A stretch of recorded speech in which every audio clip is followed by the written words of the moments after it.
Welcome, ladies and gentlemen, to a new Road to Class A game analysis video where I go through and I analyze my games. I talk about them to give you guys a perspective from my level, and hopefully it can help you guys get better at what you guys do when you're trying to improve at chess. Get an insight into my mind. This is round number 4 of the Summer Swiss at the Waukesha Chess Club, and my opponent is Stan Garvin. Right now, I am currently sitting in the standings as 3-0, and Stan is at 2.5. So all I have to do is draw this game, and I actually win the tournament. So draw or better, and I win, which is great. I've never won a tournament before, so this is really exciting for me. So this game is very, very important to me. And I'm 3-0, and he is rated 1751. So let's take a look. I played e4, and I've never played Stan. He's a new guy to the club, so I don't know anything he plays. So I just played my normal repertoire. I was really excited. I had a great post-mortem with him, and he's coming back to chess, and it's awesome to see new faces in the chess club always. So it was a real pleasure to play this game with Stan. We had a really good one. So we play a Scandinavian. Queen takes d5, knight to c3. He plays queen to a5, which is pretty much the main line. d4, knight to f6, knight to f3, bishop to f5. A lot of times they'll play here, and then we get a scenario like this. That's a potential line that could happen. And I played bishop to d2, lining up with the queen, so I can come here and take up here. He played c6, and I get that exact line. Queen to c7, knight takes f6, and g takes f6. E takes f6 maybe with queen to c7 is better than trying to castle kingside, but I'm not quite sure. Both options are pretty much equal in the master database, so the one that's played more is g takes f6, which is what he played. I played g3, h5, bishop g2, and I thought, well, I'm not too worried about this. If he comes here and does that, I'm okay. I can do this and then castle queenside. Knight to d7, and instead I decided to castle queenside, or kingside, sorry. And I thought, well, his king's still in the middle, and he's not going to castle kingside. So I thought, well, I'm hoping for a quick expansion on the queenside. If he wants to castle queenside, he's going to have some problems. And I always have this. And yeah, I'm excited for this position. I feel really good coming out of the opening. He plays e6, and I think that was probably a mistake. I think it's bigger than an inaccuracy. Obviously, engines can play at a much higher level than us humans, but I think e5 was probably a better way to go. And they kind of go through this type of scenario. He didn't play that. He played e6, and I played c4, expanding, and now he's really got to think whether or not he wants to castle queenside. And this is very scary for black. I get a rook up on the c file. We might do double trades here on the d5 pawn, and my bishop coming in and coming through here is really tough to deal with. So he decided not to castle queenside. He played bishop to h6, bishop to c3, getting out of, I don't want to trade pieces, bishop to g6, e1, and castled. And this is a very interesting idea. Why do you want to do that when your king side is kind of split open? I think that this is probably not ideal. I feel as though I've played really well up until this point, and Evan had taken a look at my game, and he says that I'm at least a comfortable +1 at this point, I would think, despite his bishops controlling some key squares in front of his king. But the evaluation here is actually +2.5. His position is so bad, even though material is even, that I'm almost up a full piece positionally, which is kind of crazy to think about. Now, obviously, I have to prove that, but engine-wise, it's really kind of interesting to see. Knight to h4, rook a to e8. And I think this was one of the critical moments. I have to decide how to proceed in the position. And there's just so many tactics in the position. It's just screaming for them, right? And you can see where all my lines are going. I want to maybe take here, bring my bishop out and try to trade these bishops off. And here I played bishop f3. And I marked this as a really good move. Reason being is I probably would have taken on g6 in most of my games and tried to gotten fancy, but instead I've just piled up and made more threats against this pawn, because now I can win that pawn for free whenever I want. Bishop to g5, and I think the best move here is probably knight, just bringing the knight back. Knight to g6, and I can always pick that pawn up later. But I took it off right away, and that was obviously a mistake. And bishop takes g4 or h4, and we get this scenario. Queen to f4, and this was a really good find from my opponent, which is almost equalizing. So the advantage that I did have is almost gone. It's like plus 0.7, but it doesn't really matter. This is a really good move. I missed this in my calculations back here. And yeah, I did miss that move. And it's hard to see because the queen, you don't think the queen can ever come to this square because this pawn is here. And it's hard to see that the queen could potentially end up here after you've calculated that the pawn's moved. It's hard to see all that from this point. So that's why I missed it. And it's only 2 or 3 moves, but it's not much. And this was very good that he found it. So kudos to him for finding this really good defensive move that made the game much harder for me. But I found this move, which I thought was really good.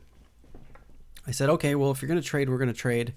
And let's go. Let's see what happens. And he played queen f5.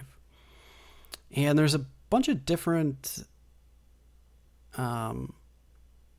we were in our postmortem, and another gentleman suggested that this was a potential path. And he thought that this might be the way to go. And I saw this line, which I thought might be a decent try as well. I also thought that that was probably a better way to go as well. But these pawns are hard to deal with now. And I think I think I played it a better way by just taking and then allowing him to triple his pawns. And I thought, well, if he takes this way, I get this, and he's going to lose that rook. So I win in exchange, and I'm okay with that. And I thought about that move as well, trying to get my rooks in. And this is a potential line that the engine showed, but it's kind of weird. But then I saw, well, if he takes this way, then this is awesome. And I like triple pawns. You don't really see it all that much in a game, and it's super rare. And I thought, well, if this is the way he goes, I most certainly must be winning. And what I can do is just bring my bishop back to here. And these pawns are never going to move. They might move one at a time, but now this bishop is completely out of the game, and it's almost like I'm up 2 pieces. It's almost like I'm up at least 1 piece just because this bishop has nowhere to go, and this is coming. So he's going to have to give up a pawn to get active. He played king to g7, and I thought, well, he might try to come over here and do that, but I thought, well, okay, I'm going to kick him back. Bishop to d2. I can keep pushing the pawn. b3, stopping any counterplay from him. Maneuvered his knight to c8, and I played bishop f4, and I thought, okay, now the pawns can never move, and whatever black does, Stan's going to have to try to figure out how to get out of this. And yeah, I think at this point, black is pretty much dead loss because I can just move my king over and bring these here. And Stan found this awesome move, and I think it's an extremely reasonable exchange sacrifice. Went from truly awful to just kind of bad, but this exchange is winning for me. Really hard to deal with, but I thought, well, I'm going to be very active. I'm going to move my king around. I'm going to get my pieces into play. And at this point, I'm like, okay, well, this is just a matter of kind of converting. I have a rook and a bishop for a knight and a bishop. So how do we best deal with this? From here, I calculated pretty much, well, actually here. Sorry. From this point, I calculated pretty much everything that played out through the game other than his a6 move. So he's got an a6 move that comes up, but I thought the rest of the game would play exactly how I thought. So let's go through it. Rook to g1, bishop to f5, protecting his pawns. Bishop to g5. I thought he'd push the pawn.